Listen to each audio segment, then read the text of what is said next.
लोकसभा चुनाव के चौथे चरण को लेकर सभी पार्टियों ने पूरी जोर और पूरी ताकत लगा दी है। इस बीच एक रिपोर्ट आ गई है, हिंदू मुस्लिम से उनकी आबादी से जुड़ी हुई ये रिपोर्ट है और इसको लेकर देश में जमकर बहस हो रही है।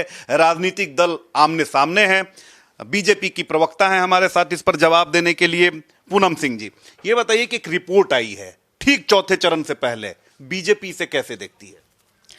देखिए, जो रिपोर्ट आई है, बीजेपी का जो सोच है, जो एजेंडा है, कहीं ना कहीं ये दर्शाता है कि किस तरह से ये लोग हिंदुओं को आबादी कम करने का काम किए हैं। तो कहीं ना कहीं इसमें कांग्रेस जिम्मेवार है, क्योंकि जब उसकी सरकार आई थी तो उन्होंने स्पष्ट उनके द्वारा कहा गया था कि हम दो हमारे दो, किस तरह से, जिस तरह से नारा दे करके किस तरह से लोगों को गुमराह करने का काम किया गया। लेकिन आज यही लोग कुछ वोट पाने के लिए, तुष्टीकरण करने के लिए, किस तरह से मुस्लिम को अपने पाले में डालने के लिए किस तरह से ये लोग वोट बैंक की तैयारी करते हैं और सिर्फ किस तरह से हिंदू मुस्लिम का कार्ड खेलकर किस तरह से आपस में लड़वाने का काम किसी ने किया, तो ये लालू प्रसाद यादव ने और कांग्रेस के नेताओं ने। ये बताइए कि हिंदुओं की आबादी कम हुई तो इसमें कांग्रेस कहां से जिम्मेदार होगी? हम दो हमारे दो का जो नारा है वो सारे देश की जनता के लिए था, मुस्लिमों के लिए भी था, सिखों के लिए भी था, सारे लोगों के लिए था। तो फिर इसमें कांग्रेस कैसे जिम्मेदार हो गई? क्योंकि कांग्रेस ने कहीं ना कहीं हिंदुओं पर ये जोर जबरदस्ती करने का काम किया और सिर्फ ये लागू नियम नहीं किया कि ये सिर्फ एक जाति के लिए होगा। उनको चाहिए था कि हर जाति के लोग अपने जो लिंग के अनुपात को कम करने का काम कर। आज आप देख लीजिए कि किस तरह से मुस्लिम भाइयों के परिवार में जो संख्याएं हुए, आज 2 से 6 10 गिनने को मिल जाएगी एक फैमिली में। लेकिन आज वही हिंदू परिवार में जाइएगा तो कहीं ना कहीं कोई माता पिता के एक बेटी भी आज होती है तो सिर्फ उसी के बाद वो लोग नसबंदी करा लेते हैं और कहीं ना कहीं चाहते हैं कि नहीं, हमारी एक ही बेटी होगी या चाहे बेटा हो तो पढ़ लिख कर जागरूक हो। ये तो अच्छी बात है, स्वेच्छा की बात है। आप ही के पार्टी के लोग ये कहते हैं कि जनसंख्या नियंत्रण करना चाहिए, तो ये तो अच्छी बात है ना कि अगर महंगाई बढ़ रही है और जनसंख्या नियंत्रित है तो इसमें फिर आपत्ति क्यों?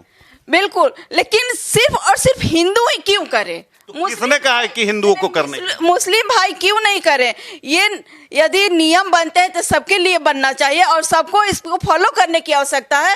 सिर्फ एक कास्ट के ही लोग फॉलो नहीं कर सकते हैं। आप देख लीजिए किस तरह से माननीय नरेंद्र मोदी जी जो काम कर रहे हैं, माननीय नरेंद्र मोदी जी रोड बनवा रहे थे, किसी हिंदू मुस्लिम भाइयों के लिए तो नहीं बांट रहे हैं कि इस पर हिंदू ही चलेगा, मुस्लिम भाई नहीं चलेंगे। यदि जनधन योजना, जो जनधन योजना के द्वारा जो अकाउंट खुलाया गया, इसमें यह नहीं कहा गया कि सिर्फ हिंदू बहनें या भाइयों के ही खाता खुलेंगे, उसमें सारे कास्ट के लोगों, चाहे जो भी जाति धर्म के लोग जुड़े हुए हैं। तो कहीं ना कहीं आप सोच लीजिए, यही कांग्रेस की जब सरकार थी तो कांग्रेस के ही नेता कहते थे कि हम 100 रुपये यदि किसी व्यक्ति को देते हैं तो उसमें बिचौलिए खा जाते हैं, उसमें 10 रुपये उस व्यक्ति के पास पहुंचता है।